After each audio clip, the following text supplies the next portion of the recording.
Mummy, भाभी कहाँ है? नजर नहीं आ रही है। मैंने सोचा आज आप दोनों से मुलाकात हो जाएगी, इसलिए अभी चली आई। बेटा, तेरी भाभी को क्या काम है? बस दिन भर अपने कमरे में पड़ी रहती है, जब देखो आराम फरमाती रहती है। तू तो जानती है ना, मुझे तो दोपहर में भी नींद नहीं आती, इसलिए जागती रहती हूँ। अच्छा हुआ तू आ गई, वरना मुझसे बातें करने वाला कौन है यहाँ? पूरी दोपहर टीवी देखकर गुजार देती हूँ। तेरी भाभी का रसोई में काम निपटा नहीं कि अपने कमरे में घुस जाती है और फिर चाय के समय पर ही बाहर आती है। क्या? हाँ बेटा। मम्मी, आपने भाभी को ज्यादा ही सर पर चढ़ा कर रखा है, इसीलिए काम निपटाकर अपने कमरे में सोने चली जाती है। कभी भी बहुओं की लगाम अपने हाथ से छोड़नी नहीं चाहिए, वरना हमें ही भारी पड़ता है मम्मी। अच्छा ये बताओ, मोहित भैया तो भाभी के कहने में नहीं आते हैं ना? अरे बेटा, शादी के बाद अपना बेटा अपना कहाँ रहता है? वह भी पत्नी के सुर में सुर मिलाने लगता है। तेरा भाई भी तेरी भाभी के रंग में रंगने लगा है। वह जो बोलती है वैसा ही करने लगा है। मगर तू तो जानती है मैं भी कम नहीं हूँ। एक दिन ऐसा ड्रामा किया कि घर में मोहित को ही मेरी बात माननी पड़ी। अब मेरे सामने अपनी बीवी की तरफदारी नहीं करता है, वरना पहले तो बीवी के पीछे पीछे रसोई में चला जाता था। हाँ? मेरा भी लिहाज नहीं करता था, मगर उस दिन के बाद दोनों मेरे सामने ज्यादा बात तक नहीं करते हैं। अरे वाह मम्मी, इसे ही तो कहते हैं घर की कमान अपने हाथों में लेना, वरना कल के दिन भाभी भैया को हमारे खिलाफ भड़काती। इस चीज के लिए उन्हें देर नहीं लगती। अच्छा किया आपने जो समय होते ही रोक लिया दोनों को। अब बेडरूम में उन्हें जो करना है करें, मगर हमारे सामने एक दूसरे से दूर रहें, वरना भाई यदि पूरे घर में भाभी के पीछे पीछे घूमेगा तो हमारी क्या कद्र रह जाएगी? हाँ बेटा, शुरुआत में तो यही हो रहा था इस घर में, मगर अब सब ठीक है। और बता, तेरा कैसा चल रहा है तेरे ससुराल में? अरे मम्मी, आप तो अपने दामाद जी को जानती हो ना, कैसे हैं? मेरी हाँ में हाँ मिलाते हैं। बस उनका साथ है तो ससुराल में दिल लग जाता है, वरना मेरी सास और ननद को तो आप जानती ही हो। हाँ बेटा, वो तो जानती हूँ। अरे मम्मी, अंकित जी के सामने तो सास और ननद को भी चुप बैठना पड़ता है। अंकित जी मेरी बुराई बिल्कुल भी नहीं सुन सकते।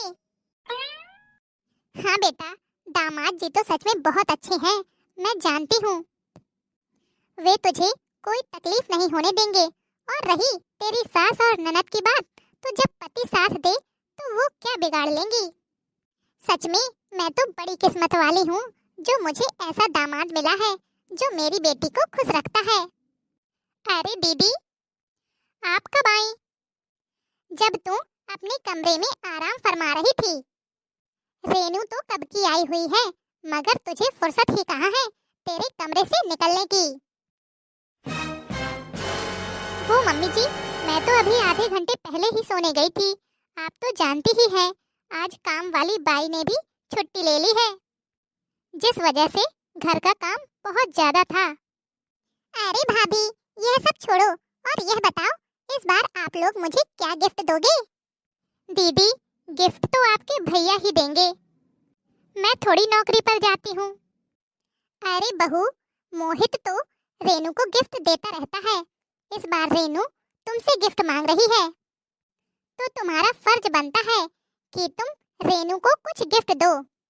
मगर मम्मी जी, अरे बहू, वो तेरे मायके से जो सोने की अंगूठी आई है ना, अभी हाल में ही वही दे दे रेनू को। लेकिन मम्मी जी, वह अंगूठी तो मेरी माँ की आखिरी निशानी है। मम्मी जी, आप जानती हैं, अभी 1 साल पहले ही माँ का देहांत हो गया है। तब माँ ने भाई भाभी से वह अंगूठी मुझे देने के लिए कहा था। अरे मम्मी, रहने दो, मुझे सोने की अंगूठी वंगूठी नहीं चाहिए। आजकल तो डायमंड का जमाना है, इस बार तो मुझे गिफ्ट में डायमंड ही चाहिए। अरे बेटा, तू फिक्र मत कर, इस बार तो तेरी भाभी अपने मायके से गिफ्ट में डायमंड ही मांगेगी। और हाँ बहू, तुम कह देना कि तुम्हें तुम्हारी ननद को गिफ्ट करना है। लेकिन मम्मी जी, मैं रेनू दीदी के गिफ्ट के लिए मेरे मायके वालों को तो परेशान नहीं कर सकती ना। शादी के इतने सालों बाद भी मैं अपने मायके से चीजें मांगू, अच्छा नहीं लगता। अरे बहू, इसमें अच्छा लगने की क्या बात है? ससुराल वाले तो बहू के मायके से मांगते आए थे और मांगते रहेंगे। अरे मम्मी जी, आज के जमाने में ऐसे खोखले विचार कोई नहीं रखता है। मैं रसोई से आप लोगों के लिए चाय नाश्ता लेकर आती हूँ। देखा मम्मी, भाभी को कैसे जुबान चलाती है। हाँ बेटा, देख रही हूँ। उसे तो मैं बाद में बताती हूँ, तू फिक्र मत कर। इस बार तो तुझे डायमंड जरूर दिलवाऊंगी। पता नहीं हमेशा मेरे साथ ऐसा क्यों होता है। जब मैं पहली बार दुल्हन बनकर इस घर में आई थी तो घर वालों ने बोला था मेरी ननद से कि तुम अपनी भाभी का कोई भी सामान ले सकती हो। तब दीदी ने मेरी मनपसंद साड़ियाँ भारी भारी अपने मन से ले ली थी। और उस टाइम मम्मी जी रिश्तेदारों के सामने यही बोली कि देखा मेरी बेटी की पसंद कितनी अच्छी है। उस समय तो मैंने कुछ नहीं कहा क्योंकि मैं इस घर में नई नई थी। वह साड़ियाँ मेरी माँ ने मुझे कितने प्यार से दी थी।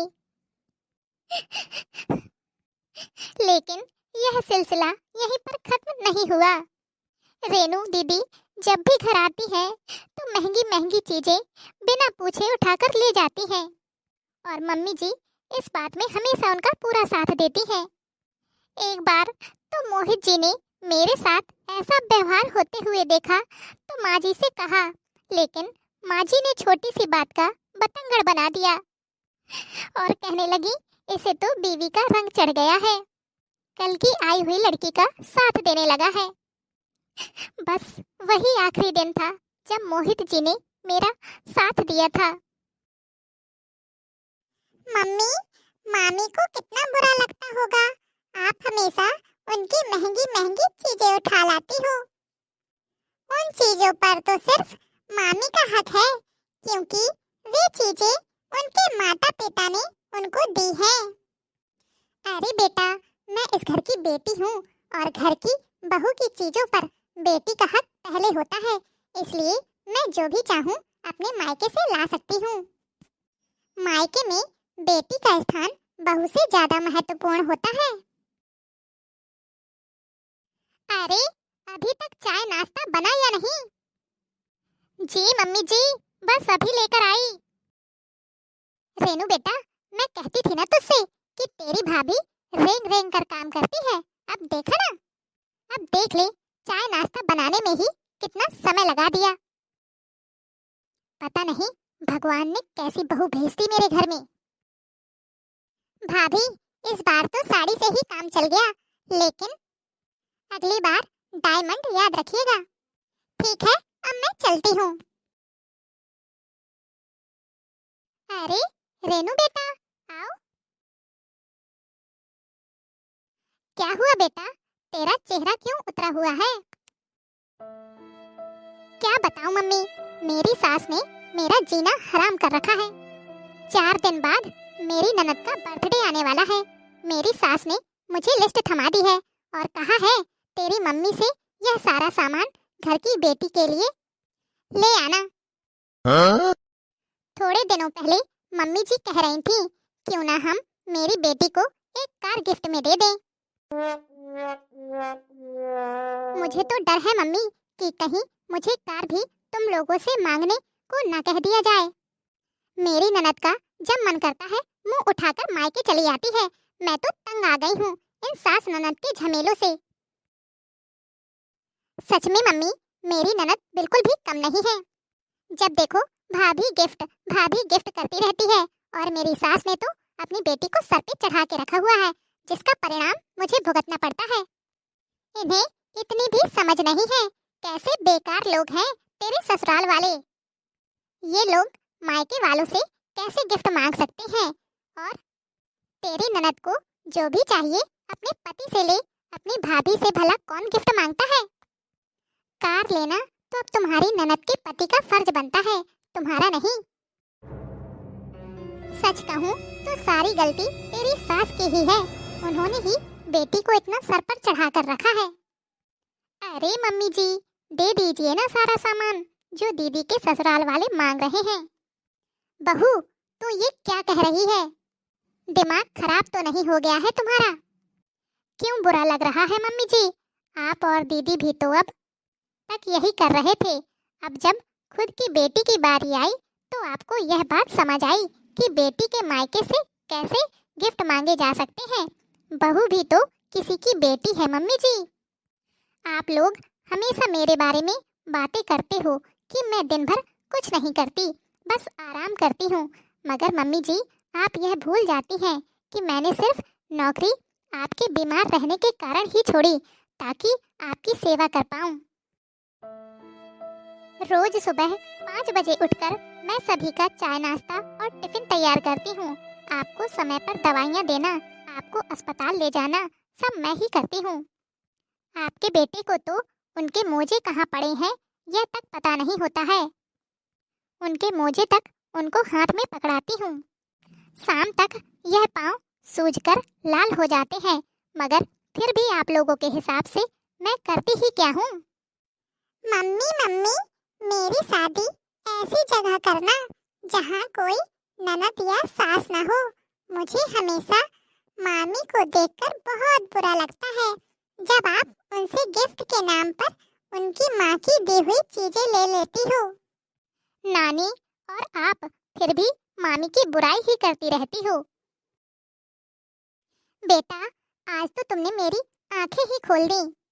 सॉरी भाभी, यह बात मुझे बहुत देर के बाद समझ आई। आप इतने सालों से बर्दाश्त कर रही हैं, लेकिन आपने कभी भी अपनी जुबान नहीं खोली। भाभी, आज आपने और मेरी बेटी ने मिलकर मेरी आंखें खोल दी हैं। भाभी, मुझे माफ कर दीजिए। मम्मी, जो चीज मेरे ससुराल वाले मेरे साथ कर रहे हैं, यदि वही चीज हम भाभी के साथ करेंगे तो हम में और उनमें क्या फर्क रह जाएगा? हाँ बहू, मुझे भी माफ कर दे।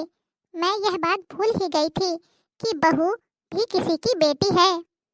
आज अपनी बेटी को दुखी देखा तो तेरे दुख का एहसास हुआ।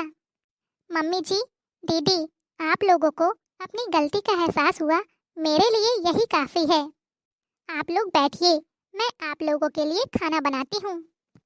भाभी, मैं भी इस घर की बेटी हूँ, कोई मेहमान नहीं। वैसे भी आप हमेशा घर के सारे काम करती रहती हो, फिर भी मम्मी ने और मैंने आपको कभी सम्मान नहीं दिया। आज आप आराम से बैठिए, मैं आप सभी लोगों के लिए खाना बनाऊंगी। हेलो दोस्तों, अक्सर घरों में देखा जाता है कि घर की बेटियों के आगे बहुओं की कीमत कुछ नहीं समझी जाती, मगर लोग यह भूल जाते हैं कि आप जैसा दूसरों की बेटी के साथ करेंगे। इसीलिए बहू और बेटी में कभी भी भेदभाव न करें, दोनों को समान दर्जा दें। एक इस घर से विदा हुई है तो दूसरी इस घर में आपके लिए आई है। दोनों ही आपके घर की लक्ष्मी हैं। इस कहानी को लेकर आपकी क्या राय है? अगर आपको आज की यह स्टोरी अच्छी लगी हो तो वीडियो को लाइक और चैनल को सब्सक्राइब जरूर कर लें। और हाँ, कमेंट बॉक्स में हमें कमेंट करके जरूर बताएं। तो चलिए फिर मिलेंगे आपसे नेक्स्ट वीडियो में। तब तक के लिए खुश रहिए, अपना ख्याल रखिए और दूसरों को प्यार बांटिए।